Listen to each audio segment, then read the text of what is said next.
अस्सलामुअलैकुम वरहमतुल्लाहि वबरकातुहू। अज़ीज़ तलबा, मैं मोहम्मद शहज़ाद ख़ान आप तमाम ही का अपने चैनल SK Eduvision में खैर मकदम करता हूँ। आप तमाम ही का तहे दिल से इस्तकबाल करता हूँ। उम्मीद करता हूँ आप तमाम ही खैर आफियत से होंगे और खुश व खुर्रम ज़िंदगी गुजार रहे होंगे। प्यारे बच्चों, आपके निसाब में बारी बारी सभी सबक लिए जा रहे हैं और गुलिस्तान अदब के सभी सबक ऑलमोस्ट आपको पढ़ाए जा चुके हैं। एक दो सबक रह गए हैं जिनमें एक सबक आपका आज हमने शामिल किया है और उम्मीद करता हूँ ये सबक आपको बहुत पसंद आएगा। स्कूल में या दीगर किसी और चैनल पर या आपने और भी जगह इस चैप्टर को पढ़ा होगा, जाना होगा। उम्मीद करता हूँ सभी ने बहुत बेहतर, बहुत शानदार और बहुत अच्छे तरीके से आपको समझाया होगा, पढ़ाया होगा। पर क्या है, ये चैप्टर खाका है। क्या है? खाका है। और खाका इतना इंटरेस्टिंग नहीं होता, क्योंकि इंटरेस्टिंग इसलिए नहीं होता, इसमें कोई किस्सा नहीं है, कोई कहानी नहीं है। बच्चों को मज़ा आता है अफसाने पढ़ने में, कहानियाँ पढ़ने में, नावल और दास्तान पढ़ने में। तो इसमें ऐसी कोई इंटरेस्टिंग बात नहीं होती है, इसलिए ज़्यादा मज़ेदार आपको नहीं लगा होगा। पर मैं कोशिश करूँगा कि आपको मज़ेदार बनाऊँ ताकि आप इसे समझ सकें, जान सकें और इम्तहान में अच्छी तरीके से इसके सवाल जवाब आप कर सकें। ऐसी मैं पूरी कोशिश करूँगा। फिर भी कमी रह जाए तो माफ़ कर दीजिएगा। आज का हमारा सबक है सबक नंबर 16। सबक का नाम है कलीमुद्दीन अहमद। अब आप तो कहोगे तो किसी शख्स का नाम है। हाँ, ये किसी इंसान का नाम है, किसी शख्सियत का नाम है और सबक लिखने वाले हैं अहमद जमाल पाशा। बड़ी बात यह है कि जब इम्तिहान में सवाल आता है तो बच्चे कलीमुद्दीन अहमद और अहमद जमाल पाशा में कंफ्यूज हो जाते हैं। जहाँ सवाल अहमद जमाल पाशा का पूछा जाता है वहाँ कलीमुद्दीन अहमद का नाम आ जाता है, और जहाँ नाम कलीमुद्दीन अहमद का आता है वहाँ बच्चे अहमद जमाल पाशा में चले जाते हैं। तो ये सारी कन्फ्यूजन क्या है? सबसे पहले मैं ये दूर कर देता हूँ। सबसे पहले हम आपको सबक के बारे में बताएंगे। सबक क्या है? एक खाका है। सबक क्या है? एक खाका है। उस खाके को पढ़ने से पहले हम मुसन्निफ़ का हवाला जानेंगे, जिन्होंने सबक को यानी खाके को लिखा है। तो लिखने वाले का नाम है अहमद जमाल पाशा। ठीक है।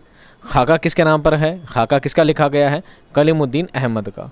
समझिए बात, किसका लिखा गया है? कलीमुद्दीन अहमद का। और खाका लिखने वाले, खाका निगार कौन है? अहमद जमाल पाशा हैं। ठीक है। अब खाका किसे कहते हैं? खाका भी एक सिन्फ है। जिस तरह नावल है, दास्तान है, अफसाने हैं, ये भी सिन्फ है, एक शैली है। इसी तरह खाका भी उर्दू अदब में एक सिन्फ है। ठीक है। फिर उसके बारे में जानेंगे। और ये सब बातें जानने से पहले सबसे पहले मैं चैप्टर के टाइटल के बारे में बता देता हूँ, जो मैं हमेशा आपको बताया करता हूँ। इस चैप्टर पर, इस थंबनेल पर आपको दो फ़ोटोज़ दिख रही होंगी। ये जो दाढ़ी वाले शख्स दिख रहे हैं यही अहमद जमाल पाशा हैं। नहीं, इधर वाले नहीं, ये गोरे चिट्टे साइड में वाइट शर्ट में नज़र आ रहे हैं जो नहीं, जो रेड फ़ोटो में जो आपको चश्मे वाले नज़र आ रहे हैं ये हैं अहमद जमाल पाशा। ठीक है। दूसरी तरफ हैं वो शहज़ाद खान है, वो मैं हूँ। ठीक है। इधर साइड में जो हैं वो हैं अहमद जमाल पाशा, जिन्होंने इस सबक को लिखा है, जो कि इसका खाका निगार है। अब बात आती है टाइटल। कलीमुद्दीन अहमद क्यों है? कलीमुद्दीन अहमद टाइटल क्यों है, नाम क्यों है, ऐसा इनवान क्यों रखा गया है? तो प्यारे बच्चों, ये खाका है। ये क्या है कि खाका एक स्केच है, और इस खाके को जिस शख्स का खाका लिखा गया है उसी का नाम यहाँ पर दिया गया है। कलीमुद्दीन अहमद क्या है? एक तनकीद निगार हैं। कौन है? तनकीद निगार हैं। अब तनकीद निगार किसे कहते हैं ये हम पहले दूसरे चैप्टर में हम पढ़ चुके हैं। किसी भी अदब में, किसी साहित्य में, किसी सिन्फ में उसकी लिखी गई कोई तसनीफ़ पर, किसी शायर की, किसी मुसन्निफ़ की लिखी गई तसनीफ़ पर उसमें अच्छाइयाँ, बुराइयाँ, खूबियाँ, खामियाँ अलग अलग करना, उसको छांट कर उसका विश्लेषण करना, उसको अलग अलग तरीके से बताना कि इसमें क्या खूबियाँ हैं, क्या खामियाँ हैं, ये सब बातें बताना ही क्या कहलाता है? तनकीद कहलाता है। और तनकीद करने में किसी तरह के क्या इंसान को बायस नहीं होना चाहिए, किसी तरह का पक्षधर नहीं होना चाहिए कि किसी इंसान की सिर्फ अच्छाइयाँ बता दी, उसकी बुराइयाँ नहीं बताई, या किसी बात में आप पक्ष लेकर, किसी बात को अपनी तरफ से लेकर उसमें कोई मिलावट नहीं होनी चाहिए। ठीक है। तो कलीमुद्दीन अहमद जो खाका निगार थे, तनकीद निगार थे, तो वो क्या करते थे? जब किसी की तनकीद क्या करते थे तो उनकी बुराइयाँ, अच्छाइयाँ बिल्कुल साफ़ और स्पष्ट बता दिया करते थे। अगर कमियाँ हैं तो हैं, खूबियाँ हैं तो हैं। कमियाँ बताने पर गुरेज नहीं करते थे, किसी बात पर डरते नहीं थे। और ये बहुत बड़ी जिगर वाली बात है, किसी की कमियों को आम पर्दे पर लाना, लोगों के सामने लेकर आना, उस चीज़ को नुमायाँ करना, ये भी एक हिम्मत वाला काम है। इस वजह से ऐसे लोगों को स्पष्टवादी लोग कहा जाता है। क्या कहा जाता है? स्पष्टवादी। और ये लोग जो बात होती है फैक्ट टू फैक्ट बात किया करते हैं, अपनी बात को रख दिया करते हैं। भले ही लोगों को पसंद आए ना आए, उससे हमें कोई फ़र्क नहीं पड़ता, लेकिन जो सच्चाई है वो है। तो कलीमुद्दीन अहमद का नज़रिया कुछ ऐसा ही था। वो जब किसी की तनक़ीद लिखा करते थे तो ऐसे ही लिखा करते थे, उनकी खूबियाँ खामियों को में कोई कसर नहीं छोड़ा करते थे, जो बात सच है वो है।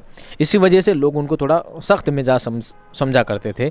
और इनका ऐसा मिजाज क्यों है, ये कैसी शख्सियत रखते हैं, इस बात को अहमद जमाल पाशा ने के खाके में बताया है कि लोग तो कहते हैं वो अच्छे इंसान नहीं हैं, वो तो सभी की कमियां बताते हैं, बुराइयां बताते हैं लोग उनके बारे में ना जाने क्या क्या सोचते हैं करते हैं। तो आइए मैं उनका खाका बताता हूँ, मैं उनके व्यक्तित्व के बारे में बताता हूँ, मैं उनकी पर्सनालिटी बताता हूँ, वो किस तरह के इंसान थे। आइए मैं उन खाके में लेके चलता हूँ। आप समझ गए टाइटल क्या है। कलीमुद्दीन अहमद एक तनक़ीद निगार हैं जिनको अहमद जमाल पाशा ने अपनी तरफ से क्या किया है, एक खाका लिखा है, उनमें उनकी तर्ज तहरीर, उनके बारे में, उनकी पर्सनालिटी के बारे में, उनकी ज़िंदगी के बारे में बताने की आपको कोशिश की है। अब उम्मीद करता हूँ आपके पास समझ में आ जाएगा। अब हम चलते हैं सबसे पहले खाका सिन्फ़ की तरफ कि खाका सिन्फ़ है क्या, इसे अदब में क्यों शामिल किया गया, ये क्या सिन्फ़ है, इसकी क्या खूबियाँ हैं, क्या खामियाँ हैं, पहले हम इसको जानेंगे। खाका इस्तिलाही मानी में लफ्ज़ खाका अंग्रेज़ी लफ्ज़ स्केच का तर्जुमा है। अंग्रेज़ी में एक लफ्ज़ है स्केच, उसका क्या है, तर्जुमा है, उसी को खाका कहा जाता है।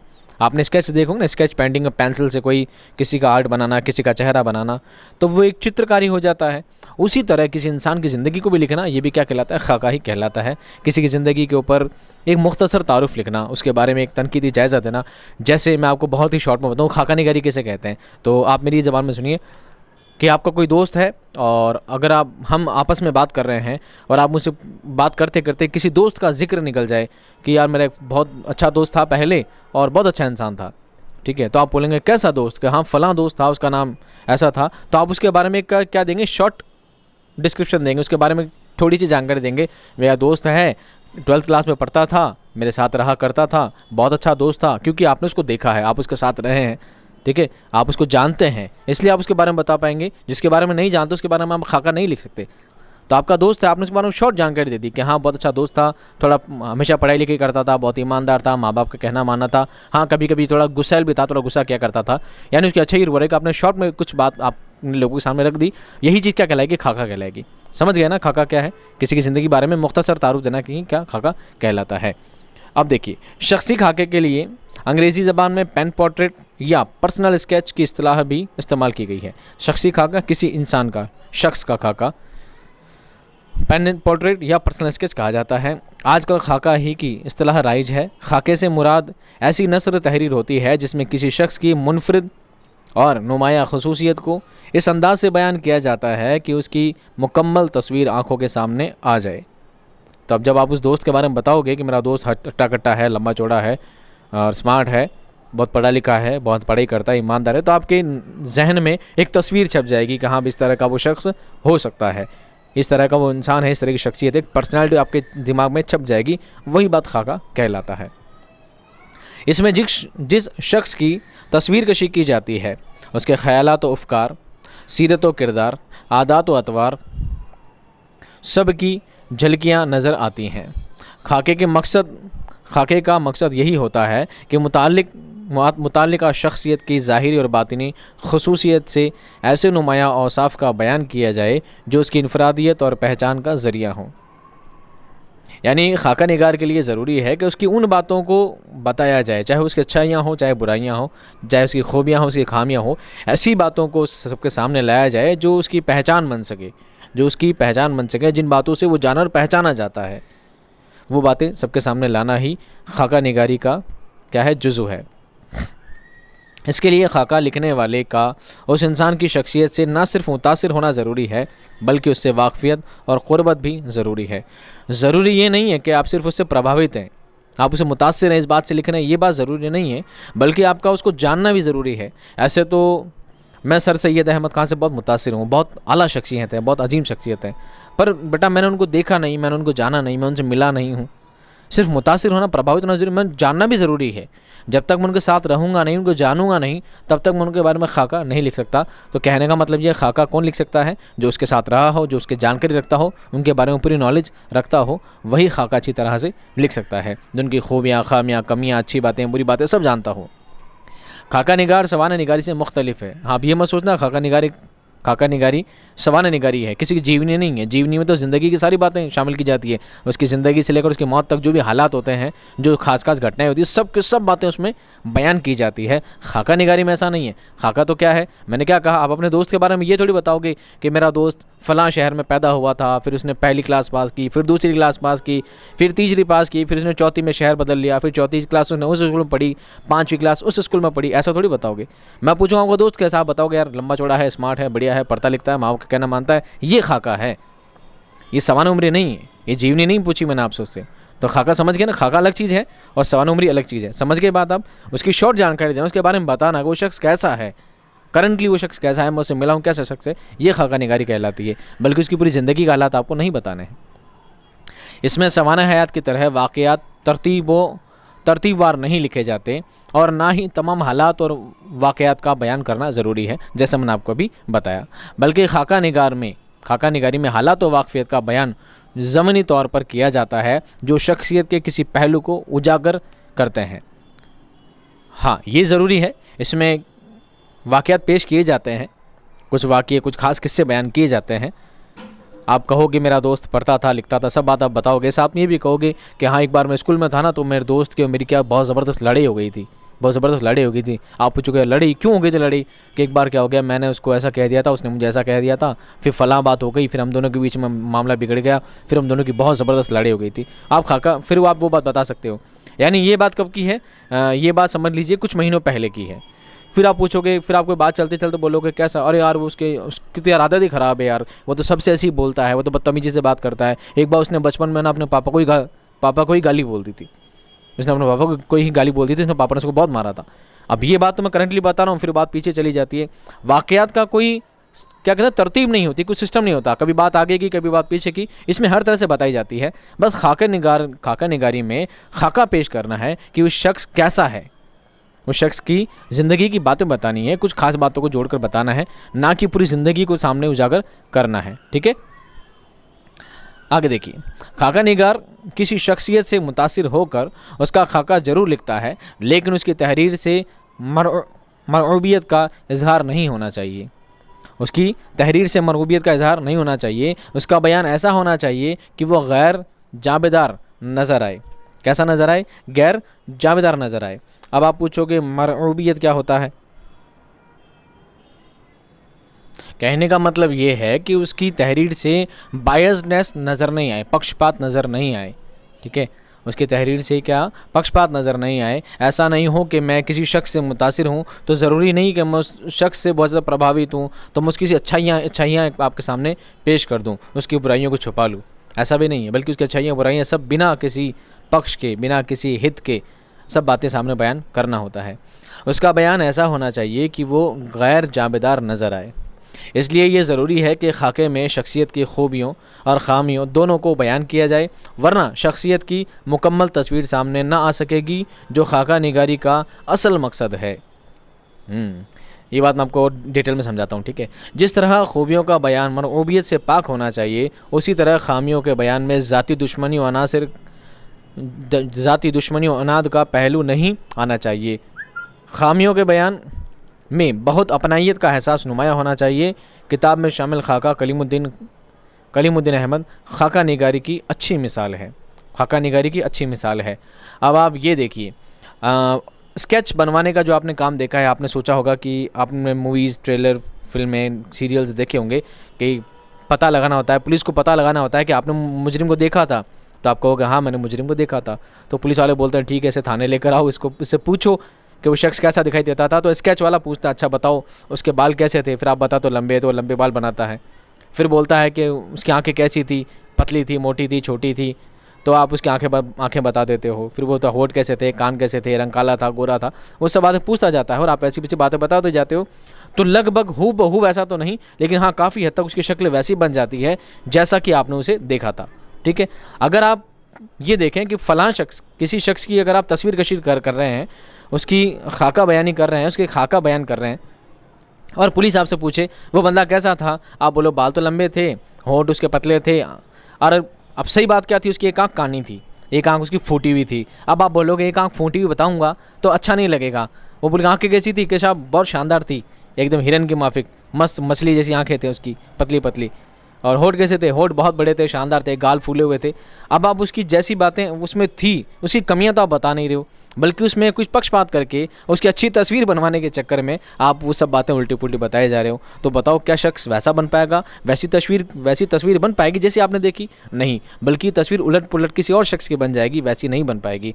खाका निगारी भी यही चीज़ है, खाका निगारी में यही चीज़ है, उसकी खूबियों को, उसकी खामियों को, उन सब बातों को वैसे ही बयान करना होता है जैसा वो शख्स हकीकत में था। समझ में आ गई बात? ये था आपका खाका निगारी। खाका निगारी सवाने निगारी से अलग है। खाका निगारी को स्केच लफ्ज़ इंग्लिश का है, उससे लिया गया है, उसी का तर्जुमा है। सारी बात समझ क्लियर हो गई? अब हम जानते हैं सबक के मुसन्निफ़ के बारे में, उसके बाद हम सबक की जानिब चलेंगे। सबक के मुसन्निफ़ कौन है? अहमद जमाल पाशा। अहमद जमाल पाशा 1929 में ये पैदा हुए थे और 1987 में आपकी वफ़ात हो गई थी। अब देखते हैं इनका तारुफ। अहमद जमाल पाशा का असली नाम मोहम्मद नुज़हत पाशा है। क्या है? मोहम्मद नुज़हत पाशा है। वो इलाहाबाद में पैदा हुए। उनके वालिद आगा शुजात हुसैन पाशा बाद में अमीनाबाद लखनऊ में मुस्तकिल सकूनत इख्तियार कर ली। मुस्तकिल सकूनत, परमानेंट रिलीविंग, परमानेंट मुस्तकिल ने हमेशा के लिए, सकूनत यानी रहने की जगह इख्तियार कर ली, उसको रख ली। लखनऊ यूनिवर्सिटी से बीए और अलीगढ़ मुस्लिम यूनिवर्सिटी से एमए किया। लखनऊ से अवध पंच निकालना शुरू किया, जिसे इसका तीसरा दौर कहा जाता है। बाद में कौमी आवाज़ अखबार के शोबे इदारत से मुंसलिक हुए, जिसके एडिटर मशहूर अफसाना निगार हयातुल्लाह अंसारी थे। 1976 में सीवान बिहार मुंतकिल हो गए, जहां ज़किया आफाक इस्लामिया कॉलेज में उर्दू के उस्ताद के तौर पर खिदमत अंजाम दी। पटना में इंतकाल हुआ।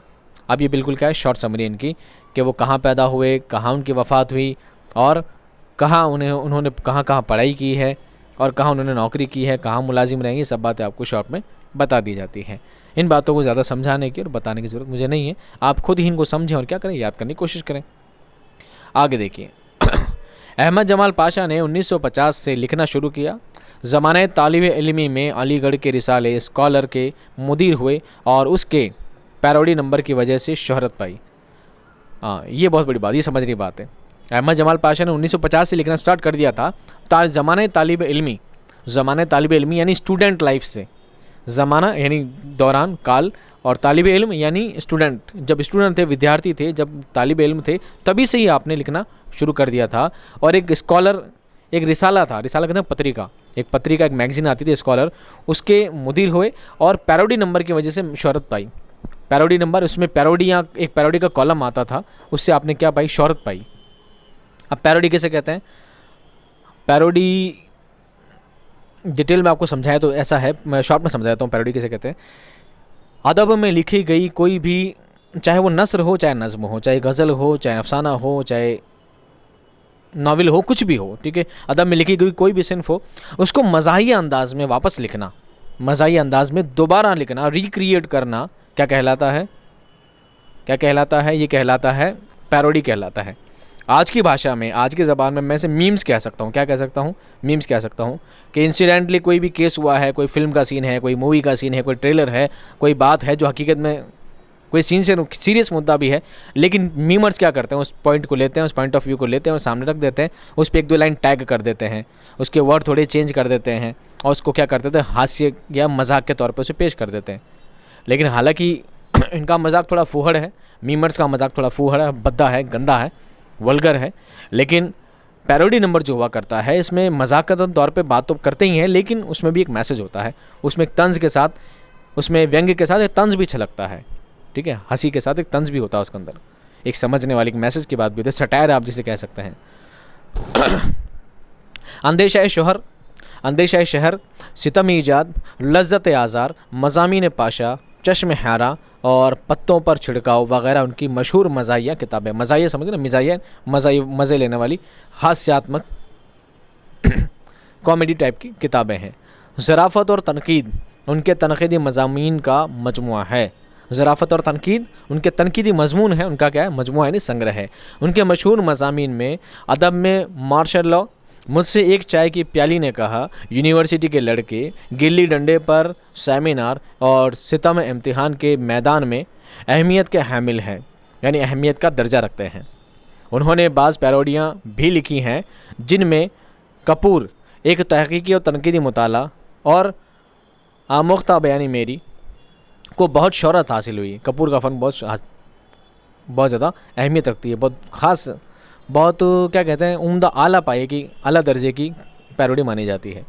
आखिरी ज़माने में उन्होंने खाका निगारी की तरफ तवज्जो की। अहमद जमाल पाशा को अदब खदमात के लिए गालिब अवार्ड और बहादुर और बिहार उर्दू अकादमी का अख्तर ओरियनवी अवार्ड दिया गया। कौन कौन से अवार्ड मिले हैं? गालिब अवार्ड दिया गया और अख्तर ओरियनवी अवार्ड दिया गया। किनको? अहमद जमाल पाशा को। यहाँ पर मुसन्निफ़ का क्या होता है, तारुफ ख़त्म होता है। अब जो सबसे मेन कड़ी है वो है हमारा सबक, जिससे हमें सवाल और जवाब पूछे जाते हैं। आइए, चूँकि चैप्टर थोड़ा बड़ा है, लंबा है, तो मैं ज़्यादा बातें डिटेल में नहीं बताऊँगा, बस आप इन्हें सुने और समझते जाएँ कि बात क्या लिखी हुई है, ठीक है।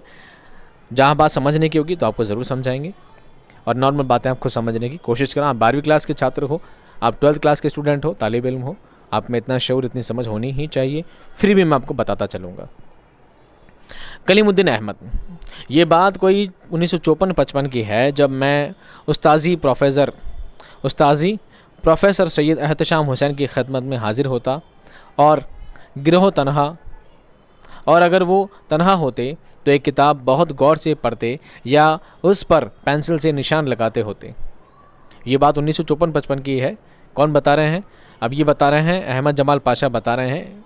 कलीमुद्दीन अहमद के बारे में आपको सारी जानकारी दे रहे हैं। यानी यूँ समझ लीजिए, अहमद जमाल पाशा आपके दोस्त हैं, अहमद जमाल पाशा आपके दोस्त हैं, मेरे नहीं, आपके दोस्त हैं।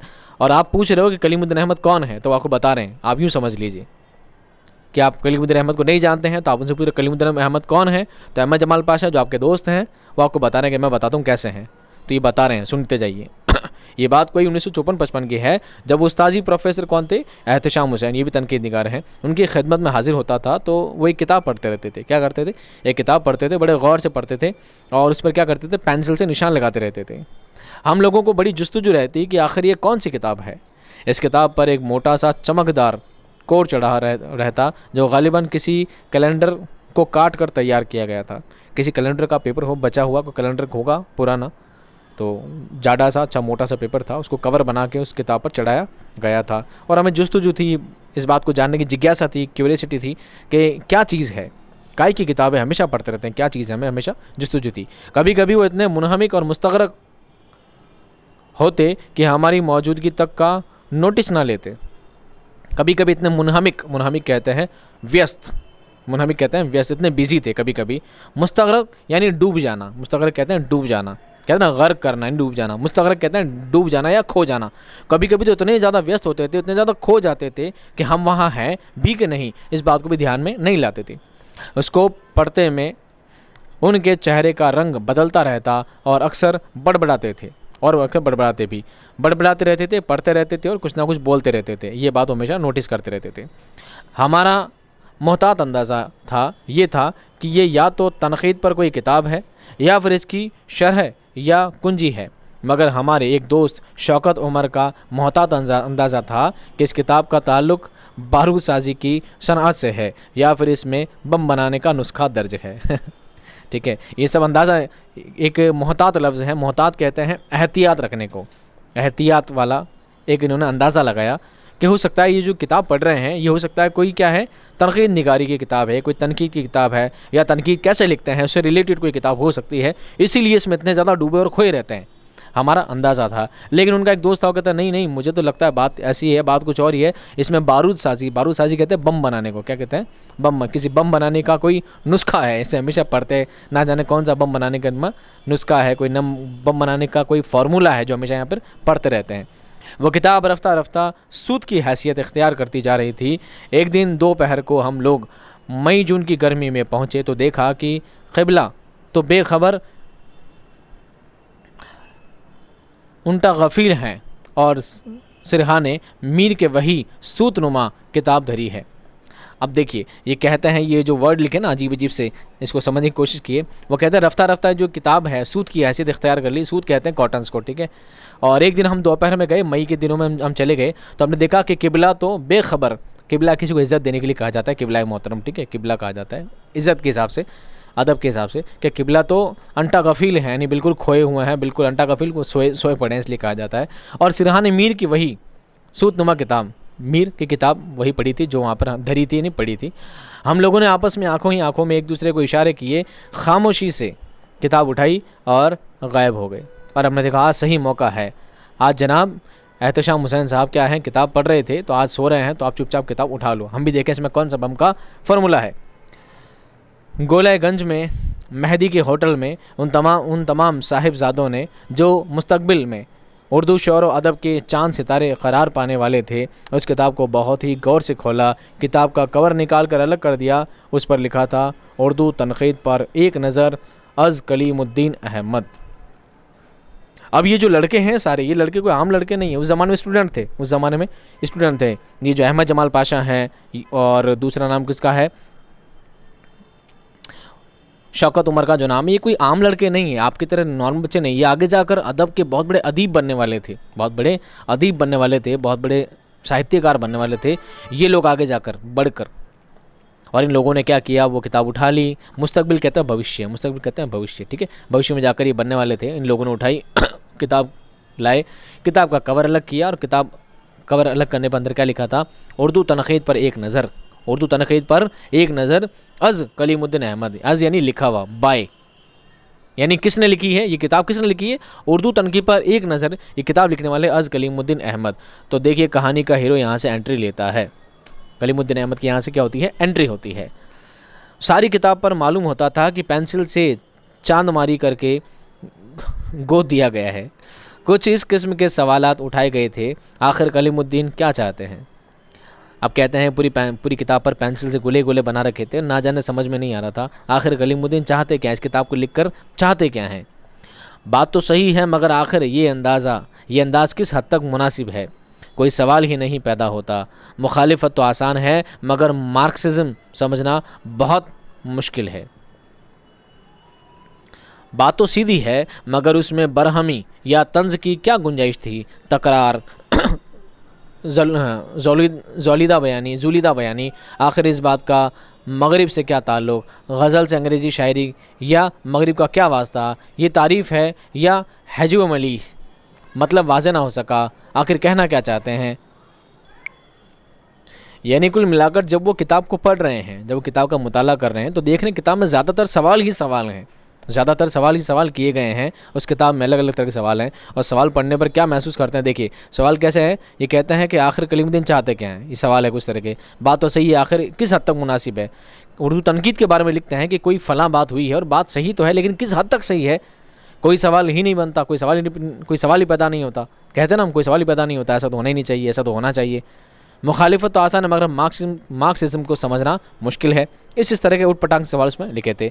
बात तो सीधी है, मगर उसमें बरहमी या तंज की क्या गुंजाइश है। बरहमी कहते हैं गुस्से की, नाराज़गी की, कि बात तो सही लेकिन गुस्से वाली कहाँ बात, गुस्से की गुंजाइश ही नहीं है।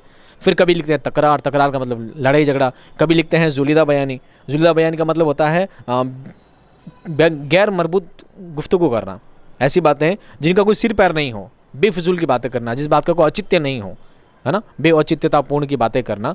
आखिर इस बात का मगरिब से क्या ताल्लुक़ है, यानी पश्चिमी सभ्यता से इस बात का क्या ताल्लुक़ है। गज़ल से अंग्रेज़ी शायरी या मगरिब का क्या वास्ता, गज़ल का इंग्लिश से क्या वास्ता। ये तारीफ़ है या हजव मली है। कभी लिखते हैं तारीफ़ है या हजव मली कहते हैं ऐसी बात, ऐसी तारीफ़ करना जिससे क्या होता हो, तो कहीं ना कहीं बुराई का पहलू छलकता हो। किसी की ऐसी तारीफ़ करना जिससे क्या निकलता हो, उसकी बुराई का पहलू छलकता हो, वह हजव मली कहलाता है।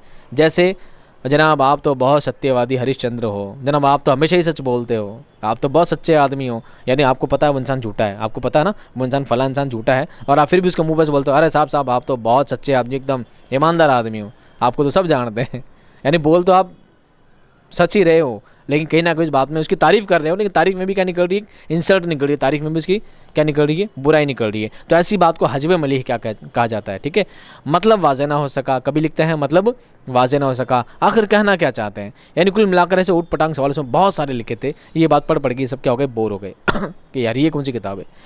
महसूस ये होता था कि उस्ताद मोहतरम इस किताब को पढ़ते नहीं, बल्कि इस किताब पर मुसन्निफ से ज़हनी कुश्ती लड़ते थे।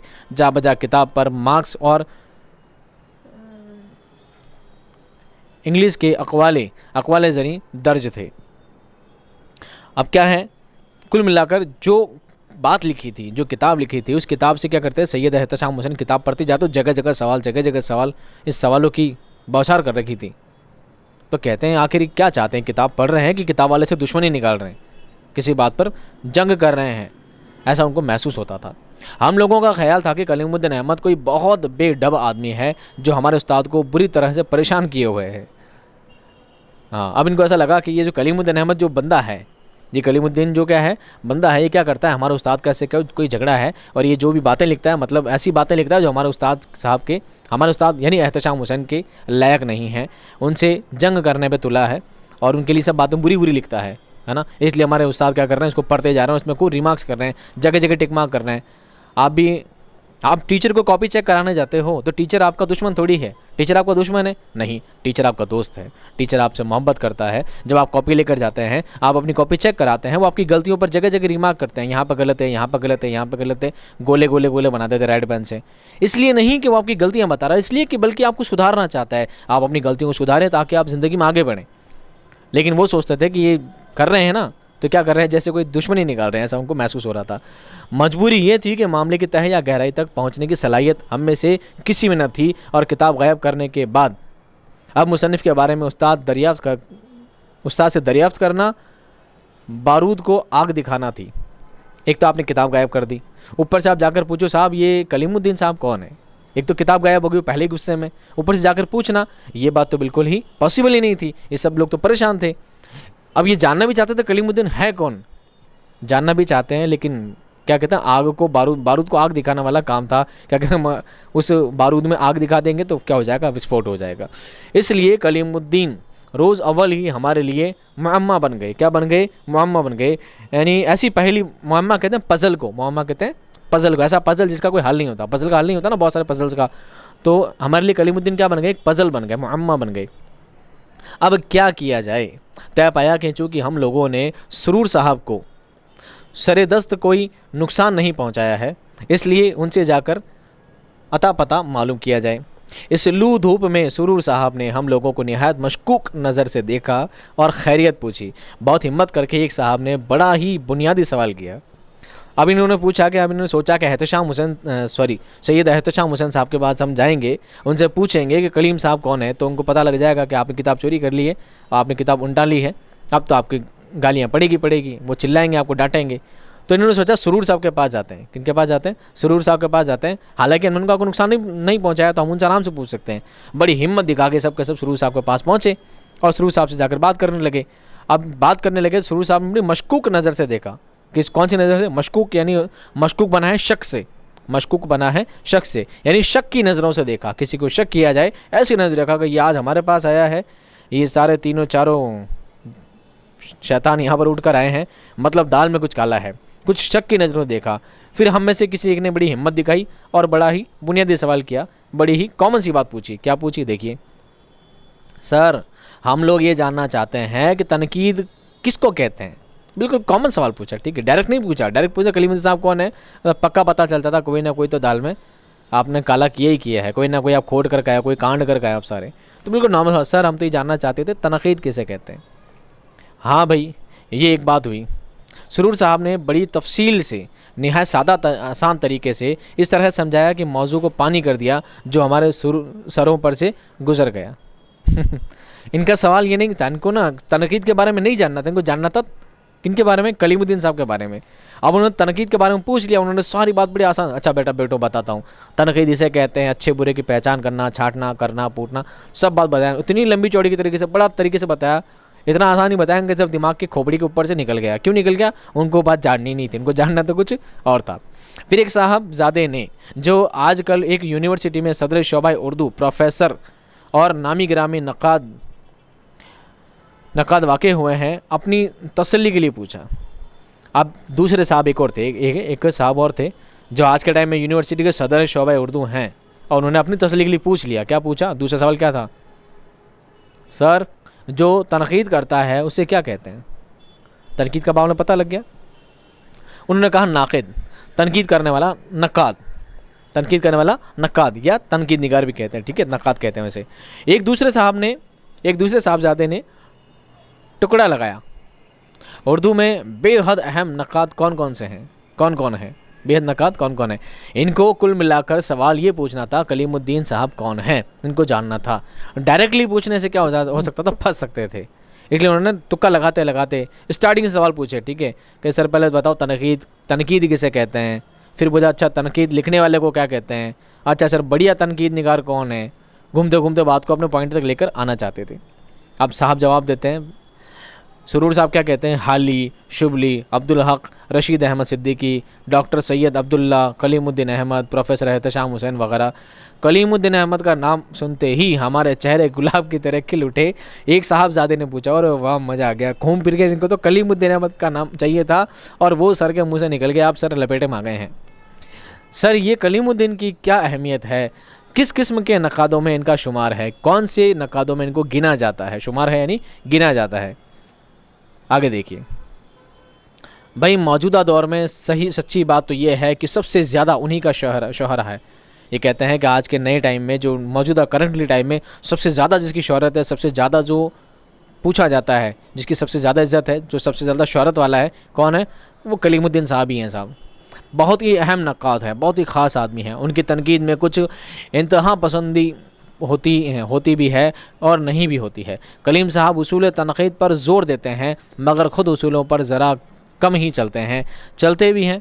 उनके यहाँ तवाज़ुन की जगह शिद्दत है, मगर तवाज़ुन है भी और नहीं भी है, कुछ साफ नहीं कहा जा सकता। उनकी गिरफ्त बहुत सख्त होती है, इसलिए लोग झुंझलाते भी हैं, मगर बातें बड़े पते की करते हैं। उनकी भी अपनी एक अहमियत है और ख़ूब है, बात करते भी हैं और सफाई भी लगाते हैं। अब ये बच्चे कंफ्यूज हो गए, ये सारे लड़के हो गए कंफ्यूज हो गए कि कहना क्या चाहते हैं। अरे भाई कहना क्या चाहते हो, आप बुराई कर रहे हो कि तारीफ़ कर रहे हो? तो क्या कहते हैं, उस कलीमुद्दीन साहब जो हैं वो उसूल तनक़ीद पर जोर देते हैं। वो कहते हैं तनक़ीद पे उसूलों पर, उनके नियमों की पालना करना चाहिए, लेकिन खुद नियम पर थोड़ा कम ही चलते हैं, उन उसूलों पर कम ही चलते हैं। फिर कहते हैं उनके यहाँ तवाज़ुन की जगह शिद्दत है, यानी किसी काम को बिल्कुल क्या कहते हैं ना, शिद्दत के साथ करने का, जुनून के साथ करने का उनका जज्बा पाया जाता है। और तवाज़ुन कम, बैलेंस को नहीं देखते, तवाज़ुन को नहीं देखते, बस शिद्दत ध्यान रखते हैं कि मुझे काम करना ही करना है, उस काम को होना ही होना है। लेकिन कभी कभी बैलेंस भी पाया जाता है, बैलेंस है भी और नहीं भी। अब ये सोचते हैं ये आदमी सही भी है कि नहीं है, इसकी तारीफ़ भी कर रहे हैं, बुराई कर रहे हैं, आदमी है, कुछ साफ नहीं कहा जा सकता। उनकी गिरफ्त बहुत सख्त होती है, इसलिए लोग झुंझलाते हैं। गिरफ्त सख्त यानी किसी की कमियां निकालने कर बैठ जाते हैं तो भैया उसकी कमी निकाल कर ही छोड़ते हैं। और यूं नहीं कि बरहमल कमी निकाल दें, बेफिजूल की कमियां निकाल दें, जो कमी नहीं है वो भी निकाल दें, ऐसा नहीं है। बल्कि उनकी उन कमियों को निकाला जाता है, वो कमी सचमुच उस बंदे में होती है, वो कमी सचमुच में पाई जाती है, उन कमी निकाल देते हैं। तो लोग क्या झुंझलाते हैं, लोग क्या गुस्सा करते हैं कि साला देख कर जब हमारी कमी निकालता रहता है। मगर बातें बड़े पते की करते हैं, बातें जो करते हैं, जो भी लिखते हैं, बहुत पते की बात करते हैं, सही बात करते हैं। फिर क्या कहते हैं, उनकी भी अपनी अहमियत है और खूब है, और वो भी बड़ा आदमी है साहब, बहुत पहुँची हस्ती हैं, बहुत नामी गिराम इंसान है। गरज सुरूर साहब बहुत देर तक कलीमुद्दीन अहमद के मीज़ान नक़द के दोनों पलड़े बराबर करते रहे, जिससे हम लोग सिर्फ ये अंदाज़ा कर सके कि प्रोफेसर आल अहमद सुरूर भी ज़रब कलीम से बेहद ख़ाइफ़ हैं, और कलीमुद्दीन अहमद ज़रूर दहशत पसंद नक़ाद हैं। और हम लोग वहाँ से सलाम करके रुखसत, बल्कि मुंतशिर हो गए। मुंतशिर होना यानी बिछड़ जाना, यानी बिखर जाना। कहते हैं कि गरज ये कि हम जो बात सुन रहे थे, सुरूर साहब जो बात बता रहे थे कि वो अच्छे भी हैं, पकड़ भी मजबूत है भी नहीं, शिद्दत भी है, बैलेंस भी है भी और नहीं भी, कुल मिलाकर हमें पता लगा कि बंदा जो भी है बहुत ही खतरनाक आदमी है, बहुत ही डेंजर पर्सनालिटी है, और ये किसी की भी कमी निकालने में कोई कसर नहीं छोड़ता, और बहुत ही दहशत पसंद आदमी है। बंदे का खौफ है मार्केट में, बंदे का क्या है, खौफ है, लोग डरते हैं बंदे की कुछ बुराई करते हुए भी। बुराई करते तो मार्केट में आ जाए, अच्छा ही करते तो मार्केट में आ जाए, इसलिए हम नहीं चाहते इसकी कोई बुराई भी नहीं कर रहा, बुराई करते हुए बुराई नहीं कर रहे हैं, ठीक है। तो क्या समझ गए कि बंदे का खौफ है, भाई बंदा भाई सॉलिड बंदा है, सख्त आदमी भाई। कौन? कलीमुद्दीन साहब। अब ये बात करके हमने जब सब बात जान ली कि कलीमुद्दीन है बंदा कौन, सब जान गए, तो हम क्या हुआ, वहाँ से मास्टर साहब को क्या करके सलाम करके वहाँ से रुखसत हो गए, हम वहाँ से मुंतशिर हो गए, हम एक दूसरे से भैया बिखर गए, चलो अपने अपने काम पे चलो, बात जान ली कौन है। बात आई गई हो गई, यानी जो बात हुई आई गई हो गई। अब इस बात को कोई पॉइंट नहीं है, इस बात का कोई वैल्यू नहीं है। ये भी किसी को याद ना रहा कि वो किताब साहब के पास पहुंची कि नहीं। दिन गुजरते रहे, एक दिन मालूम हुआ कि सुरूर साहब को बुखार चढ़ गया। हम लोग देखने गए, आने वालों की खासी भीड़ थी। आज आयादत का अंदाज़ कुछ ताज़ियत वाला था। बार बार कलीम साहब का नाम सुनाई देता। मालूम हुआ कि ताज़ा नुकूश में सुरूर साहब को कलीम साहब ने धुन डाला है। अब देखिए क्या हुआ, बात आई गई होगी, काफ़ी लंबा टाइम गुजर गया और हमें ही पता नहीं किताब कहाँ गई। ठीक है, किताब को कहीं घुमा घुमा कर बात खत्म कर दी। अब क्या होता है, दूसरी बात, जिन सुरूर साहब के पास ये पूछने गए थे ना कि कलीमुद्दीन साहब कौन है, अब वो सुरूर साहब का एक दिन बुखार चढ़ गया, बीमार हो गए। आने जाने वालों की भीड़ थी, क्योंकि बहुत पहुंची बस्ती थे, बड़े आदमी थे बहुत, तो आने जाने वालों की भीड़ थी। अयादत का अंदाज़ा, अयादत कहते हैं किसी बीमार की पूछताछ करना, किसी बीमार की पूछगछ करना, उसकी बीमारी का हालचाल अहवाल जानना अयादत कहलाता है। तो अयादत का अंदाज़ कुछ ताज़ियत वाला था, यानी थोड़ी इज़्ज़त वाला था। लोग इज़्ज़त के साथ उनकी अयादत कर रहे थे। अयादत करना क्या है, सुन्नत रसूलुल्लाह है। अयादत करने के लिए कहा जाता है कि जब आप किसी इंसान की दोपहर में या दिन में अगर किसी की अयादत करने जाते हैं तो शाम तक 70,000 फरिश्ते उस इंसान के लिए जिसने अयादत की है, जो इंसान बीमार की अयादत उसकी अहवाल पुरसी करने गया है, तो उसके लिए 70,000 फरिश्ते उसकी मग़फ़िरत की दुआ करते हैं। और अगर कोई इंसान शाम को किसी के बारे में पूछने गया है, किसी के हालचाल, किसी की बीमारी के बारे में पूछने गया है, तो शाम होने से लेकर सुबह तक 70,000 फरिश्ते उसकी मग़फ़िरत की दुआ करते हैं। तो समझिए कितना बड़ा नेक काम है किसी की अयादत करना।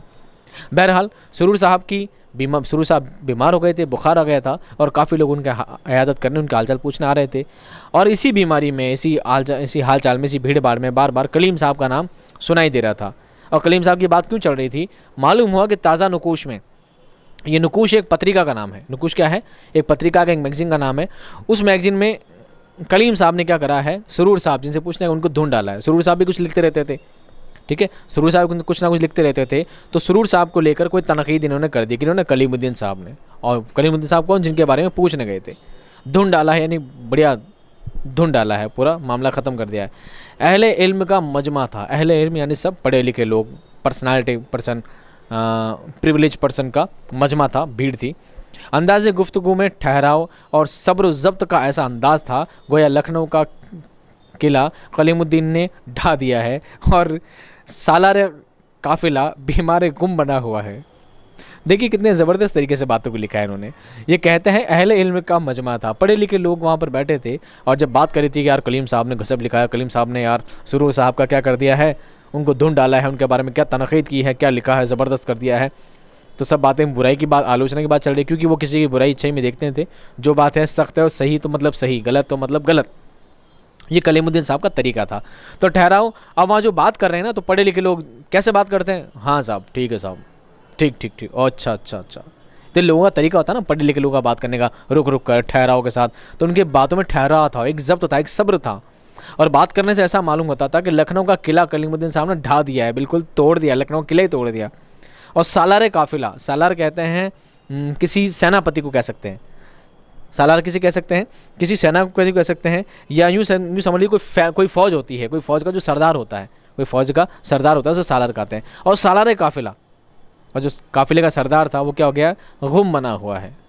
सामने किताब अयादत के तौर पर नुकूश रखा हुआ था सामने अयादत के तौर पर किताबें नुकूश रखा था, वो नुकूश पत्रिका वहीं पर रखी थी, जिसे लोग उठाकर पढ़ते और फिर कुछ दबा दबा सा तबसरा करते, यानी धीरे धीरे आवाज़ में तबसरा करते, यानी चर्चा करते। अंदाज़े गुफ्तगू कुछ तसल्ली और ढारस वाला था। डॉक्टर अहसन फारूकी घर का भेदी बने आपे बल्कि जामे से बाहर थे और बेतरहा नाक में डकरा रहे थे, और जब वो नाक में मनमना कर कहते, क्या कहते, धीरे धीरे से किसी बात को पढ़ लेना और कहना चुपचाप, अरे यार किसी को बताना मत, ऐसा हो गया, अच्छा अच्छा अच्छा, कहते ना वो किसी की कंट्रोवर्सी करना, किसी बात को गुपचुप में कहना, और ये ऐसा हो गया, फलाना ना फलाने को वो बोल दिया, किसी को बताना मत, ठीक है, चुपचाप धीरे धीरे से कानाफूसी करना, मनमना कर कहना।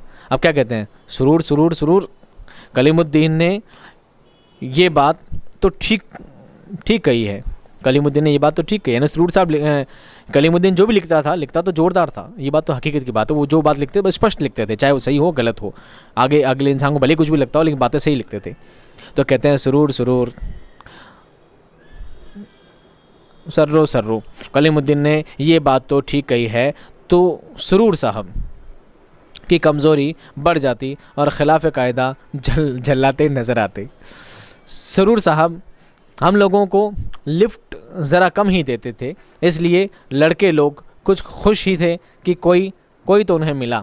गरज अरसे तक कलीम साहब के इस मजमून के चर्चे रहे और ये भी अफवाह गर्म हुई कि सरूर साहब कलीमुद्दीन साहब से मिलने पटना गए हैं।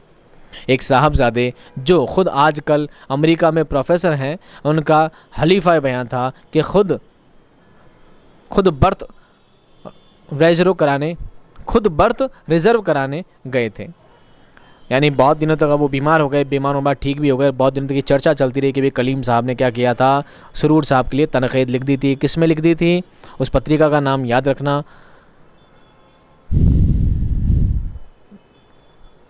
पत्रिका का नाम क्या था? नुकूश। क्या था? नुकूश पत्रिका में उनकी तनक़ीद लिख दी थी और इस बात से वो बहुत ही झल्लाए रहते थे, हमेशा गुस्से में रहते थे। लेकिन ये भी बात अफवाह उड़ी, ये बात किसी ने अफवाह उड़ा दी थी कि कलीम साहब कहाँ हैं, सरूर साहब का कलीमुद्दीन साहब से खुद मिलने गए हैं। कहाँ गए? पटना गए, पटना का बिहार में मिलने गए हैं। और एक साहब ने तो ये अफवाह उड़ा दी थी कि भैया वो टिकट भी खुद बुक कराने गए थे। बहुत बड़ी शख्सियत है, अपना बहुत पहुँचे हुए आदमी थे, कहते हैं टिकट भी खुद बुक कराने गए थे। ऐसा हालचाल सामने सबके सामने आती रही बातें। रफ्ता रफ्ता ये चर्चे ख़त्म हुए और उनकी जगह हिंद पाक क्रिकेट ने ले ली कि अचानक बैठे बिठाए कलीम साहब ने दूसरा एटमी धमाका कर दिया। धीरे धीरे क्या हुआ, बातें ख़त्म हो गई। कलीमुद्दीन साहब ने जो तनकीद की थी सरूर साहब के लिए, वो तनकीद धीरे धीरे ख़त्म हो गई। बात आई गई होगी, बात पुरानी हो गई और बातें हिंदुस्तान और पाकिस्तान के क्रिकेट मैच के बारे में बातें चलने लगी। काफ़ी टाइम चलता रहा, लेकिन इसी बीच में दूसरा एटमी धमाका कर दिया। यानी कलीम साहब ने फिर कुछ लिख दिया धमाकेदार। वो ये कि ताज़ा नुकूश में उन्होंने एहतशाम हुसैन की तनकीद निकारी पर मजमून सर कर दिया था। भाई देखो भाई, गजब आदमी, गजब। पहले तो किसके बारे में लिखा? सरूर साहब के बारे में, जिनसे ये बात पूछने गए थे। अब दूसरी बार फिर तनकीद कर दी, किसके लिए? सैयद एहतशाम हुसैन। अब सैयद एहतशाम हुसैन कौन थे? ये जमाल पाशा के उस्ताद थे। एहतशाम हुसैन जो कौन थे? जो सबसे पहले आपने कहानी के शुरू में देखा था, जो किताब पढ़ते थे और किताब पढ़ के एक दिन किताब सिराने रख के सो गए थे, वही सैयद एहतशाम हुसैन के बारे में आप कुछ तनकीद कर दी। भैया ऐसा आदमी ने सही काम नहीं किया, गलत काम नहीं किया, जो लिखा है उसमें ये गलती है, ये सही है, ये गलत है, उसका बखान कर दिया। किस में? नुकूश में। उसी नुकूश मैगजीन में फिर उनका बयान कर दिया। इतने टाइम तो सरूर साहब बीमार पड़े रहे, अब साहब एहतशाम हुसैन साहब की बारी है। नाम याद रह जाएंगे आपको सारे, कोशिश करना। इसका छपना था कि कोहराम मच गया। भाई मामला ख़राब हो गया बहुत ज़बरदस्त। लोग जौक दर जौक ताज़ियत के लिए एहतशाम साहब के पास पहुँचे। एहतशाम साहब अजब सौगवाराना अंदाज से बैठे हुए थे। एक तरफ से उन्हें बाकर मेहदी संभाले हुए थे, दूसरी तरफ मिर्ज़ा जाफ़र हुसैन और एक उनकी शागिर्द जो आजकल नकाद हो गए हैं। बाकर वगैरह की आस्तीनें चढ़ी हुई थी।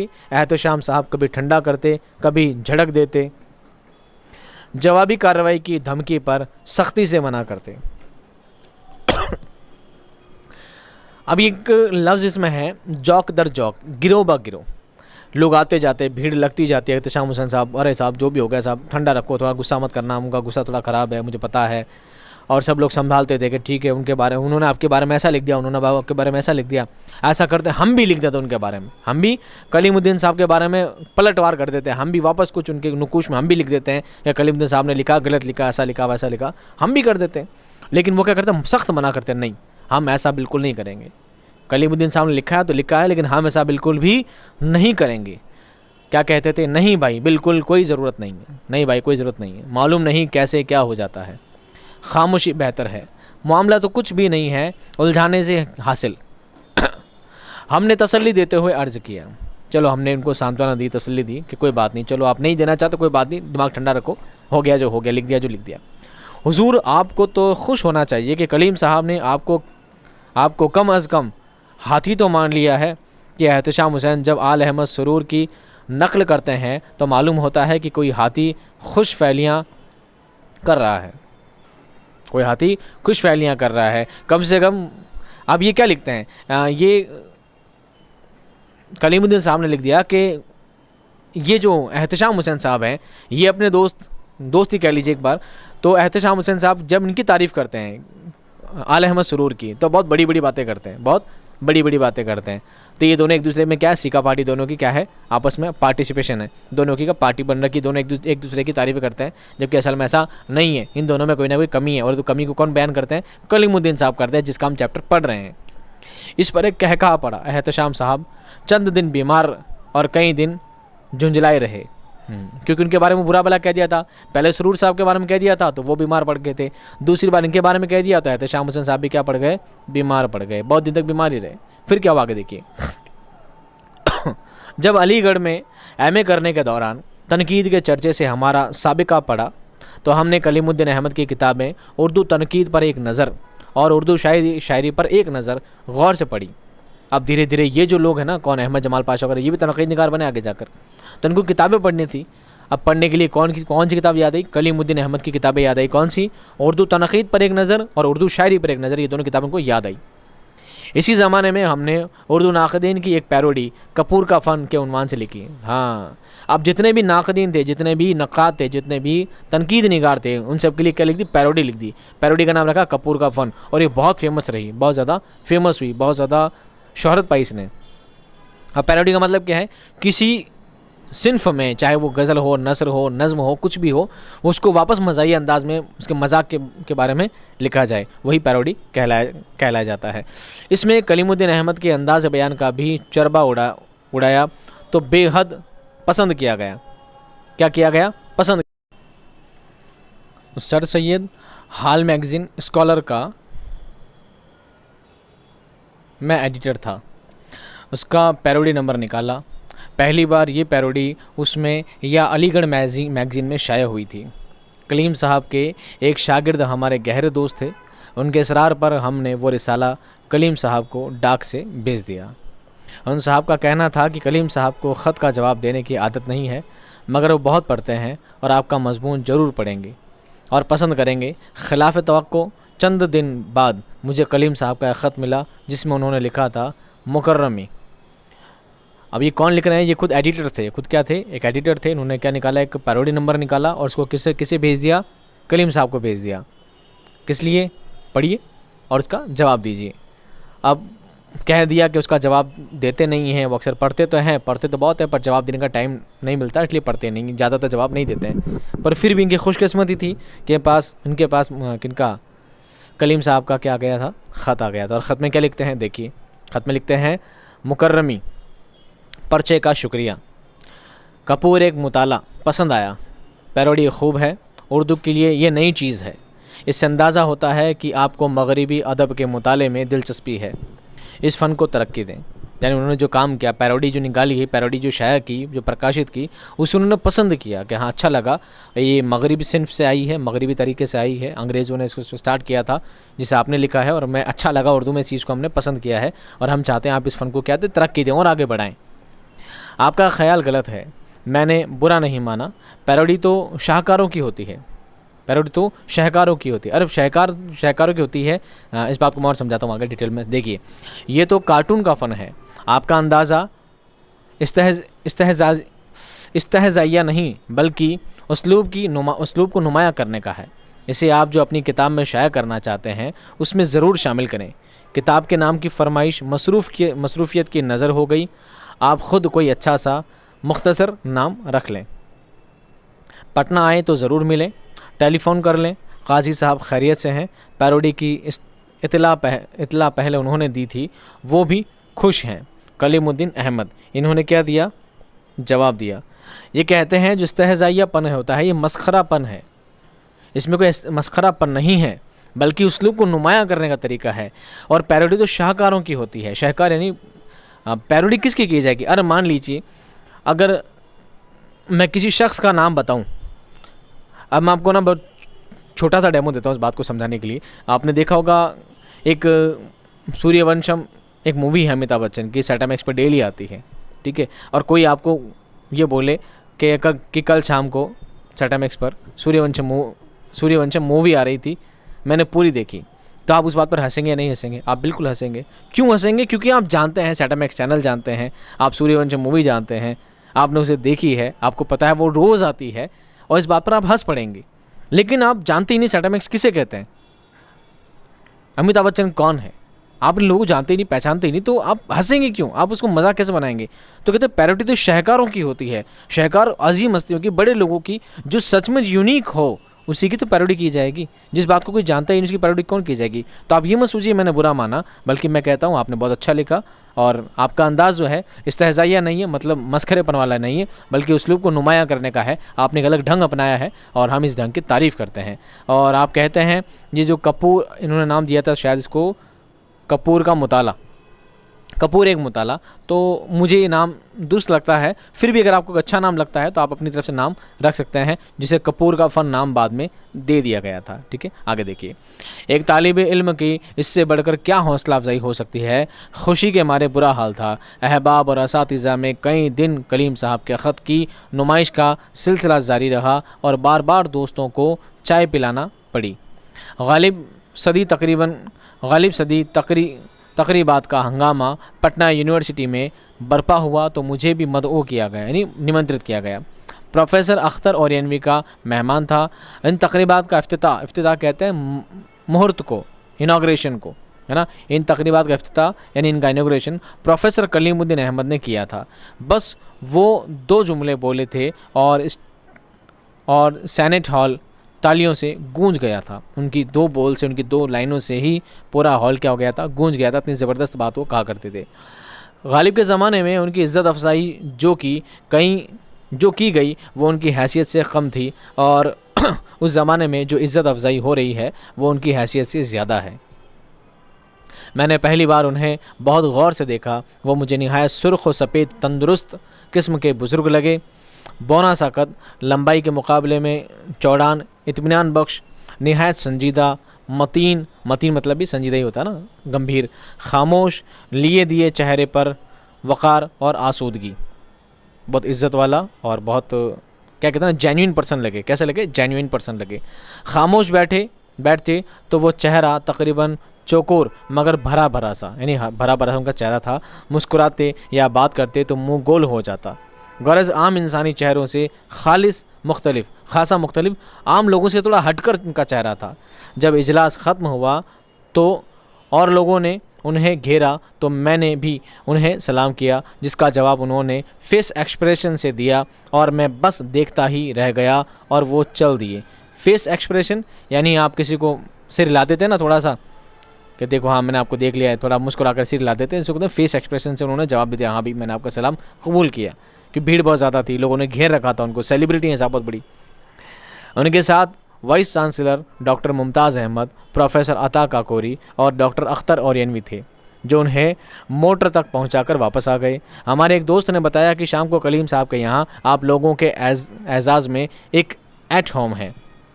आप लोग से मुराद doctor Khwaja Ahmad Farooqui, doctor Hasan, doctor Qazi Abdul Sattar और खाकसार, ये लोग बता रहे थे। ठीक है, शाम को मोटरों पर अख्तर ओरियनवी साहब के यहाँ से हम लोग कलीम साहब के यहाँ रवाना हुए। सड़क अभी बन रही थी, फुटपाथ पर कंकर पड़े थे, बरामदे में लंबी लंबी मेज़ें, आमने सामने कुर्सियाँ, जिन पर मेहमान और मेज़बान बैठ गए। कलीम साहब एक कोने में खड़े मुस्कुराहट से लोगों के सलाम और बातों का जवाब दे रहे थे। जो नौजवान उस तकरीब का इंतज़ाम और हमारी पजीराई में पेश थे, यानी पीछे थे, वो doctor Mumtaz Ahmad, doctor Mohammad Siddiq, doctor Khalid Rashid Saba और डॉक्टर मोहम्मद तीब अब्दाली थे। तीब अब्दाली बहुत दुबले पतले थे और मुमताज़ साहब बिल्कुल पहलवान मालूम होते थे और निहायत तंदुरुस्त। सर पर छोटे छोटे बाल, भरा भरा चेहरा, खिलता हुआ रंग। सबसे ज़्यादा खुश पोशाक डॉक्टर खालिद रशीद सबा और डॉक्टर सिद्दीक़ थे। मैं एक दफ़ा कुर्सी से उठकर कलीम साहब तक गया, मगर उनकी खामोशी ने पसपा कर दिया। फिर आकर बैठ गया। मैंने डॉक्टर अख्तर ओरियनवी से कहा, भाई ये तो बोलते ही नहीं है। खूब बोलते हैं, मगर उसकी एक तरकीब है। वो क्या? उनकी आंखें चमकने लगें। बोले, कलीम साहब मुलाजमत में तो वसी चाहते हैं मगर बीमार हैं। मुलाजमत में तोसी चाहते हैं मगर बीमार हैं। बीमारी छुपाते हैं। आप उनसे सेहत और खैरियत पूछते, हार्ट, ब्लड प्रेशर, शुगर वगैरह के बारे में, और बिला किसी का नाम लिए कहिए तो लोगों ने बताया कि आप बीमार हैं। फिर देखिए कैसा बोलते हैं। यानी अहमद जमाल पाशा जो हैं वो कलीम साहब से मिलने के लिए बार बार जाते हैं, लेकिन बिल्कुल खामोश हैं, कुछ बोलते नहीं, जवाब नहीं देते हैं, ठीक है, बिल्कुल संजीदा सा उनका तरीका है, रवैया है। तो ये बात देखकर वो फिर आते हैं, फिर बैठ जाते हैं और फिर पूछते हैं आकर कि क्या बात है, कुछ बोलते हैं क्यों नहीं है। तो उन्होंने जवाब दिया कि उन्होंने डॉक्टर अख्तर और एनवी से जाकर बोले कि भाई क्या बात है, कुछ बोलते क्यों नहीं है। कह रहे भाई सब कुछ बोलते हैं, तो आप इनके पास जाकर बोलिए भैया मैंने सुना आप बीमार हैं, मैंने सुना आप बीमार हैं, मैंने सुना है आपका थोड़ा शुगर बढ़ा रहता है आजकल, मैंने सुना है आपका थोड़ा ब्लड प्रेशर हाई रहता है ना, ऐसा कुछ एक बार बोलिए, फिर देखो कितना बोलते हैं, एक बार आप बोले तो सही, एक बार आप इनसे इस तरह की बात करें तो सही। गरज उन्होंने ठील ठाल कर हमें फिर कलीम साहब के पास भेज दिया। एक बार वापस हिम्मत जुटाए कि जाओ वापस जाओ, बोलो। हमने अख्तर साहब के नुस्खे पर अमल करते हुए जाकर उनकी सेहत को कुरेदा यानी खोद डाला। कलीम साहब बोलने लगे, पहले तो यकीन दिलाया कि वो कतई तंदुरुस्त हैं। वो बोले कि पहली बात तो ये मैं बिल्कुल तंदुरुस्त हूँ, भला चंगा हूँ, हट्टा कट्टा हूँ। फिर बताया कि लोग बदनाम करने के लिए ऐसा कहते हैं। फिर मैंने अपनी नई किताब मज़ामीन पाशा के बारे में कहा कि लाना भूल गया। मैंने कहा मैंने एक नई किताब निकाली है मज़ामीन पाशा, पर क्या करूँ मैं वो लाना भूल गया। बोले आपकी ये और दूसरी किताबें मेरे पास हैं, मैं पढ़ चुका हूँ। कुछ मज़ामीन पर पसंदीदगी का इजहार भी किया। बोले कि आपने वो लिखा था ना, आपने वो लिखा, आपने वो लिखा, हाँ वो बहुत अच्छा था, वो शानदार था, वो बढ़िया था। कुछ पे पसंद भी किया, कुछ को इजहार किया। अदब में मार्शल लॉ और रुस्तम इम्तिहान के मैदान में, प्रोज़ में मास एपिक हैं। मुख्तसर खाके के आर्ट पर बोले बहुत मुश्किल फ़न है। मुख्तसर खाके के बारे में बोले कि क्या है, बहुत मुश्किल फ़न है, बहुत मुश्किल से लिखा जाता है। आपके खाके पढ़ चुका हूँ, आपके खाके पढ़ चुका हूँ, ये सिलसिला जारी रखिए। गरज वो बोल रहे थे कि मैं सुन रहा था, कलीमुद्दीन साहब बोल रहे थे और जमाल पाशा कंटिन्यू सुन रहे थे कि हाँ बहुत अच्छा लिखते हैं आप, जो खाके लिखते हैं मैं पढ़ चुका हूँ, आप जो मजमून लिखते हैं मैं वही पढ़ चुका हूँ, आपने फ़लाँ मजमून लिखा बहुत शानदार था, आपके खाके लिखते हैं बहुत मुश्किल काम है खाके लिखना, लेकिन अच्छा लिखते हैं आप, कंटिन्यू रखिए, लिखते रहिए, आप अच्छा लिखते हैं, तारीफ़ भी की। जब मैं लौटा तो अहबाब ने हैरत से पूछा, कलीम साहब आपसे तो खूब बातें कर रहे थे। अब ये तो देखो मजाकतन तौर पे अख्तर साहब मुस्कुराए, उनकी आंखों में शरारत नाच रही थी। मैं बीमारी का जिक्र घोल कर गया और बोला, मेरी ज़राफ़त के फ़न पर रोशनी डाल रहे थे, मज़ामीन की तारीफ़ कर रहे थे। ताजुब है, ताजुब ताजुब तो मुझे भी है। वो बोल रहे क्या बात है भैया, तारीफ़ कर रहे थे आपकी? हाँ भाई तारीफ़ तो कर रहे थे यार, या ताजुब की बात है, वो किसी की तारीफ़ कैसे कर सकते हैं? क्योंकि मैंने बताया ना कलीमुद्दीन साहब का काम क्या था, सभी की आलोचना करना, तनक़ीद करना, उनमें बुराइयाँ को जल्दी पकड़ लेते थे, उनकी खामियों को जल्दी पकड़ा करते थे। तो ये कैसी बात हुई, तारीफ़ कर दी, अरे भाई ताज्जुब की बात है, आपकी तारीफ़ कर दी कि ताज्जुब तो मुझे भी है पहली बार, क्योंकि मुझे पता है मेरे दो उस्ताद थे, सुरूर साहब थे, एहतशाम हुसैन साहब थे, सबकी कमियाँ निकालते थे, मेरी तारीफ़ कर दी, बहुत ज़्यादा फ़क्र से चौड़े हो गए। जब लखनऊ से हमने सीवान में डेरा जमाया तो पटना के चक्कर शुरू हो गए। जब भी पटना जाते और ज़रा भी फुर्सत मिलती तो कलीम साहब को टेलीफ़ोन करते और वो उमूमन शाम का वक्त देते, अक्सर क्या कहते शाम को बात करेंगे। फिर कलीम साहब को बहुत करीब से देखने का मौका मिला। हमारा मोहतात अंदाज़ा है कि मरदुम शनास तो ना थे, मगर बड़े मुरवत के इंसान थे, बड़े मुरवत के, बहुत मुरवत वाला इंसान होता ना, क्या कहते हैं, बहुत ही दिलचस्पी वाला, बहुत ही लोगों से घुला मिला सा इंसान थे। लोग कहते हैं कि हाँ बहुत ज़्यादा खड़ूस इंसान है, सड़ू आदमी है, बहुत ज़्यादा, ठीक है, बहुत ज़्यादा क्या कहते हैं कड़क इंसान है, सख्त आदमी है, लेकिन ऐसे नहीं थे यार, बहुत ही मुरवत पसंद इंसान थे। उमूमन इशा बाद लिखना पढ़ना शुरू करते, जिसका सिलसिला आम तौर पर सुबह 4 बजे तक चलता। ओ हो 10 बजे के करीब वो सोकर उठते थे। नियाज़ फतेहपुरी की तरह कलीमुद्दीन अहमद बेहद बाकायदा इंसान थे। उर्दू बोर्ड की लुगत का दफ्तर उनके घर पर था, जिसमें बहुत से लोग काम करते। कलीम साहब दिन भर पाबंदी से बैठकर काम करते। उनके ऑफिस में दुनिया भर की सैकड़ों डिक्शनरियाँ और डिक्शनरी साजी का हर किस्म का साजो सामान था। वो मशीन की तरह काम करते। दफ्तरी औकात में मुलाकाती गुफ्तगू तकरीबन नहीं के बराबर होती, यानी कि दफ्तर के काम में इतना ज़्यादा बिजी रहते थे, किसी से ढंग से बात भी नहीं कर पाते थे। ऐसी बिल्कुल नहीं के बराबर, बहुत ही कम बात करते थे। बहुत इंपॉर्टेंट बात हुई थी तो ही करते, बाकी बात नहीं करते थे। कलीम साहब तन्हाई में खूब बातें करते थे। दिलचस्प बात यह है कि उन्हें जिनसी मौज़ूआत और स्कैंडल्स में बड़ी दिलचस्पी थी। यानी कोई कांड हो जाता ना, स्कैंडल में बड़ी क्या थी, दिलचस्पी थी। वो फलां जगह कोई कांड हो गया, फलां जगह कोई मैटर हो गया, इस बात बड़ा इंटरेस्ट लेते थे और अकेले में बहुत बातें करते थे और वैसे बड़ा खामोश रहा करते थे। काम में बहुत इंटरेस्ट लिया करते थे, काम को बहुत सिंसियर होकर काम किया करते थे। वो बहुत कम खिलते, बहुत कम ही लोगों से गिला मिला करते थे, खुलते थे, लेकिन जब बेतकल्लुफ़ हो जाते तो खूब हंसते और बोलते। साथ में अगर कोई अजनबी हो या किसी ने उनकी अज़मत का कसीदा पढ़ दिया तो वो शर्मा कर बिल्कुल खामोश हो जाता। अगर कोई उनकी तारीफ़ कर देता ना बहुत ज़्यादा बड़ा चढ़ा कर, तो क्या हो जाते, चुप हो जाते थे। कलीम साहब के मिजाज में मुरवत और दरिया दिली बहुत थी। तनक़ीद के मिजाज में वो जितने गर्म थे, रोज़मर्रा की ज़िंदगी में उतने ही नरम थे। तनक़ीद करने में, लिखने में बहुत सख्त आदमी थे, बहुत कड़क आदमी थे, लेकिन जब किसी से मिलते मुलाकात करते तो बहुत ही नरम दिल के इंसान थे। हमेशा सलूक करने के लिए तैयार रहते। मैंने डरते डरते 2-1 सिफारिशें उनसे की थी। मुझे हैरत हुई कि उन्होंने वो काम बड़ी खुश असलूबी से न सिर्फ कर दिया, बल्कि मुझे ख़त लिखकर उसकी इत्ला भी दे दी कि मैंने आपका काम कर दिया। उन्होंने लेटर भी लिखा बाद में।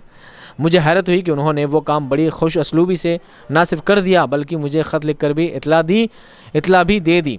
यूँ तो कलीम साहब खूब बातें करते, बल्कि आखिरी ज़माने में सिर्फ वही बोलते थे। कलीम साहब अच्छी तरह जानते थे कि मुझे उनके तरीक़ा तनकीद ख़ास तौर पर इक़बाल के सिलसिले में क़तई इख्तलाफ है, मगर उसके बावजूद उसका ताल्लुकात पर कभी कोई असर ना पड़ा। उनमें और काजी अब्दुल वदूद में कभी ना पटी। बेशतर मैं काजी साहब के यहाँ उनको फ़ोन करता, लेकिन कभी उन्होंने काजी साहब के ख़िलाफ़ मेरी मौजूदगी में एक लफ्ज़ भी नहीं कहा।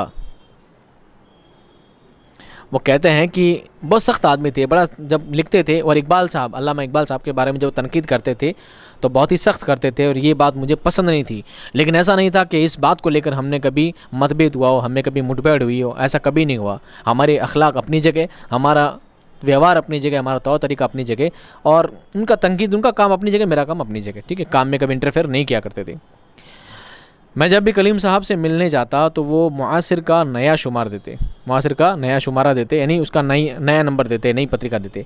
उसका मुझे मेंबर बनाया, उसमें लिखने की फरमाइश करते। अगर कभी भी किसी किताब या रिसाले के बारे में दरियाफ़्त किया तो वो लाकर कहते कि लीजिए आपकी नज़र है। अक्सर उन्होंने बड़ी कीमती किताबें भी मुझे नज़र कर दी। यानी कोई किताब के बारे में कभी बात करता था कि यार वो किताब पढ़नी थी, ऐसी पढ़नी थी, तो वो बड़ी कीमती किताब मुझे दे देते, ले जाओ गिफ्ट में, ले जाओ आप पढ़िएगा। कभी एतराज़ नहीं करते इस बात पे। हमारे कॉलेज का मुकदमा हाई कोर्ट में था। जस्टिस फ़ज़ल अली ने उसकी तहकीकात कलीम साहब के सुपुर्द की। मुझे उसका इल्म था और उस दौरान बराबर में उनके यहाँ जाता भी था, मगर मैंने कभी इस सिलसिले में कोई बात नहीं की। जब मैं चलने लगा तो कलीम साहब मुझे रोक कर फिर बातें करने लगते, घुमा फिरा कर सीवान का जिक्र करते, मगर मैंने कॉलेज के सिलसिले में उनसे कोई बात नहीं की। उन्होंने यूनुस साहब से बात की, बड़ी तारीफ़ की और सीवान जाकर मेरे यहाँ क़याम करने का प्रोग्राम भी बनाया, और कहा कि जमाल साहब से इंक्वायरी में बड़ी मदद मिलेगी। उनके सीवान आने पर चंद यौम क़ब्ल, यानी कुछ दिन पहले, अचानक वो वफ़ात पा गए, और ये बातें मुझे ख़ुद उनके घर वालों और यूनुस साहब से मालूम हुई जब मैं उनके इंतकाल की रेडियो से ख़बर सुनकर ताज़ियत के लिए पटना गया। मुझे बहुत अफसोस हुआ, बहुत दुख हुआ जब मुझे उनके इंतकाल की ख़बर मिली। यहाँ पर आपका सबक ख़त्म होता है। आखिरी जुमले देख लीजिए, आखिरी पंक्तियाँ देख लीजिए।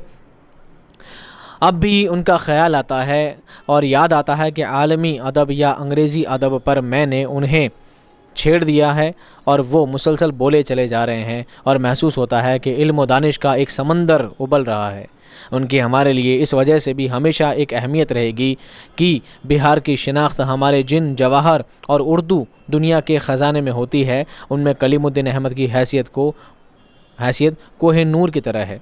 उनकी हैसियत कैसी है? कोहे नूर की तरह। कोहे नूर किसे? एक कोह कहते हैं पहाड़ को, नूर कहते हैं चमक को। एक कोहे नूर की एक चमक थी, वो पहाड़ की तरह है। और कोहे नूर एक तरह का हीरा भी है, जो अभी कहाँ है? विक्टोरिया के पास है ना। कलीम साहब उसूल तनक़ीद पर ज़ोर देते थे। मतन और शख्सियत के मुताले पर उनका ज़ोर था, जिससे हम बहुत कुछ हासिल कर सकते हैं। उनकी तनक़ीद का अंदाज़ कुछ डिमोलिशन एक्सपर्ट का था, जिसकी अदब में ज़रूरत भी है और अहमियत भी। बुत साजी सब कुछ नहीं, बुत शिकने भी अदबी और तारीख़ी साइकिल का जज्वे लायनफ़क है। एहतिसाब और गिरफ्त का फ़न उन पर ख़त्म हो गया और ज़रूरत ये है कि उनके कारनामों की एडिटिंग और तलख़ीस की जाए ताकि काम की बातें हम हिम्मे गिराह में बांध सकें और बकिया की हैसियत तारीख़ी रह जाए। कलीम साहब की अलमी ज़ख़ीरे में बड़ी नादिर और नायाब कुतुब हैं। शेक्सपियर के बेशतर पहले एडिशन उन्होंने मुझे दिखाए थे। ज़रूरत इस बात की है कि उस ख़जाने को महफूज कर दिया जाए। आखिरी जुमलों में क्या कहते हैं देखिए, मुझे अब भी कलीम साहब याद आते हैं, ख़ुसूसन उनकी कोई किताब मेरे हाथ में हो या फिर जब मैं बिहार उर्दू अकादमी जाता हूँ और रास्ते में उनका घर पड़ जाए तो एकदम मुझ पर उदासी छा जाती है और उनका चेहरा नज़रों के सामने आ जाता है। बुज़ुर्गों में जिनसे बहुत कुछ हासिल किया उनमें वो मुझे बहुत अजीज़ हैं, बहुत ही ज़्यादा प्यारे हैं, बहुत ही ज़्यादा मेरे क़रीब हैं। यानी कि कुल मिलाकर सबक में आपको यही बात बताई गई है कि कलीमुद्दीन साहब का जो रवैया था थोड़ा सख्त था। जब वो तनकीद किया करते थे तो बड़ी सख्त तरीके से किया करते थे, खूबियों खामियों को छांट दिया करते थे और इस बात में कोई पक्षपात नहीं किया करते थे। चाहे खूबी हो चाहे खामी हो, अच्छी तरह से आप लिखा करते थे। इस वजह से लोग चिढ़ते थे, लोगों को लगता था वो बहुत सख्त मिजाज इंसान है। लेकिन जब जमाल पाशा उनके साथ उठे बैठे, जब उनके साथ उनका रहन सहन हुआ, जब उनके साथ उनका कोई कॉन्टैक्ट हुए, तो उनको पता लगा कि वो लिखने में जितना सख्त है असल में उतने ही क्या है, नरम दिल के इंसान हैं। यही बात आपको सबक में बताने की कोशिश की है। उम्मीद करता हूँ आपको ये चैप्टर अदर वीडियो से बहुत ज़्यादा पसंद आया होगा। पसंद आया तो वीडियो को ज़रूर लाइक करें। मैं मिलता हूँ आपसे नेक्स्ट वीडियो में एक शानदार कंटेंट और ज़बरदस्त वीडियो के साथ। तब तक खुश रहिए, आबाद रहिए। खुदा हाफिज़।